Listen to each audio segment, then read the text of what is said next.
પૂર્વ વડાપ્રધાન 2004થી 2014 સુધી ભારત દેશનું જેમણે સુકાન સંભાળ્યું એ ડૉક્ટર મનમોહન સિંહનું નિધન થયું છે. દુઃખદ સમાચાર છે.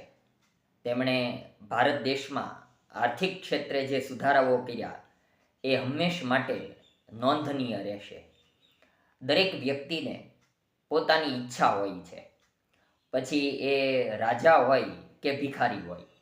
દરેકની પોતપોતાની ઈચ્છા હોય અને એ ઈચ્છા પૂર્ણ થાય તેવી દરેક વ્યક્તિને ઈચ્છા હોય છે. વડાપ્રધાન મનમોહન સિંહને પણ પોતાની એક ઈચ્છા હતી, જે આજે મૃત્યુના સમાચારના સમયે એ ઈચ્છાને યાદ કરવામાં આવે છે, કારણ કે એ ઈચ્છા હવે હંમેશ માટે અધૂરી રહી ગઈ. એક વખત કોંગ્રેસના વરિષ્ઠ નેતા રાજીવ શુક્લએ ઇન્ટરવ્યૂ આપ્યું હતું. તેમાં આ ડૉક્ટર મનમોહન સિંહની ઈચ્છા વ્યક્ત થઈ હતી. રાજીવ શુક્લએ એ મનમોહન સિંહ સાથેનો સંવાદ યાદ કર્યો હતો. મનમોહન સિંહનો જન્મ 1932ના વર્ષમાં 26મી સપ્ટેમ્બરે પાકિસ્તાન પ્રાંતના પંજાબમાં થયો હતો. અત્યારે પાકિસ્તાનમાં પણ ત્યારે ભારત દેશમાં ગણાતું. અને પછી ભાગલા પછીના સમયગાળામાં મનમોહન સિંહને આપણા ભારત દેશમાં આવવાનું થયું. એટલે તેમની જીવનયાત્રા 1932માં 26મી સપ્ટેમ્બરથી 26મી ડિસેમ્બર 2024 રહી. આમ તો 26મી ડિસેમ્બર પહેલાંનો 25મી ડિસેમ્બરનો સમય પણ યાદ રહેશે, કારણ કે 25મી ડિસેમ્બર એટલે પૂર્વ વડાપ્રધાન અટલ બિહારી વાજપેયીનો જન્મદિવસ. અને એ જન્મદિવસ હવે ભાજપનું શાસન હોવાને કારણે સુશાસન દિવસ તરીકે ઉજવાય છે. તો મનમોહન સિંહનો જન્મ પાકિસ્તાનના પંજાબ પ્રાંતમાં થયો હતો. તેમની માતાનું અવસાન ખૂબ નાની ઉંમરે થઈ ગયું હતું. પછી મનમોહનનો ઉછેર તેમના દાદાજીએ કરેલો, પરંતુ એક દંગામાં એવું કહેવાય છે કે મનમોહન સિંહના દાદાનું અવસાન થયું, હત્યા થઈ હતી.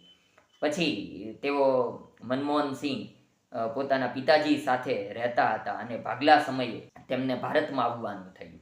હવે એમની ઈચ્છા એવી હતી કે વડાપ્રધાનના સમયગાળા દરમિયાન 2004થી 2014 સુધી તેઓ ભારત દેશના વડાપ્રધાન રહ્યા, તો એ સમયે એમને પાકિસ્તાન જવાની ઈચ્છા હતી. અને તેઓ જે શાળામાં ભણ્યા, કારણ કે હવે તેમનું મકાન તો હતું નહીં, અને જે શાળામાં ભણ્યા તેમને ત્યાં એ સ્મરણો તાજા કરવા હતા, કારણ કે પ્રાથમિક શિક્ષણ તેમનું ત્યાં પસાર થયું હતું. પરંતુ એ ઈચ્છા તેમની હંમેશ માટે અધૂરી રહી ગઈ છે. એટલે એ ઈચ્છા હંમેશ માટે યાદ રહેશે, કારણ કે ડૉક્ટર મનમોહન સિંહનું પ્રદાન ભારત દેશ માટે ઘણું બધું, આમ તો વૈશ્વિક દ્રષ્ટિએ તેઓ ગણપાત્ર અર્થશાસ્ત્રી ગણાતા હતા. એ સિવાયના ઘણા પ્રસંગો તેમના યાદ રહેશે. 2012માં સંસદ સભામાં તેમણે સરસ વાત કરેલી કે હું ઝાઝું બોલું, હું વધારે વિધાનો કરું, એના બદલે મારું મૌન છે એ જ વધારે અસરકારક રહે છે. અને તેઓ મૌની વ્યક્તિ તરીકે પણ જાણીતા હતા. ઉપરાંત 1992માં જ્યારે ભારત દેશના વડાપ્રધાન પીવી નરસિંહ રાવ હતા, ત્યારે તેમની જુગલ જોડી મનમોહન સિંહ સાથેની જાણીતી હતી.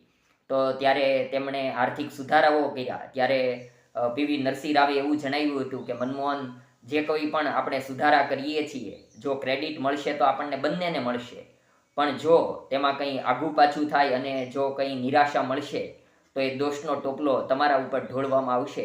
તો ત્યારે મનમોહન સિંહ ભલે મૌન હતા, ભલે ઓછું બોલતા, પણ તેઓ મક્કમ હતા અને તેમણે જણાવ્યું કે જે કંઈ પણ થશે તેની જવાબદારી હંમેશ માટે મારા શિરે રહેશે, અને જો ક્રેડિટ મળશે તો આપણને બંનેને, વડાપ્રધાન તરીકે નરસિંહ રાવને પણ મળશે.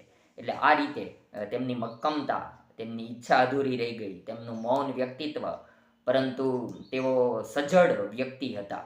સજ્જન વ્યક્તિ તરીકે પણ through out gentleman Manmohan Singh યાદ રહેશે.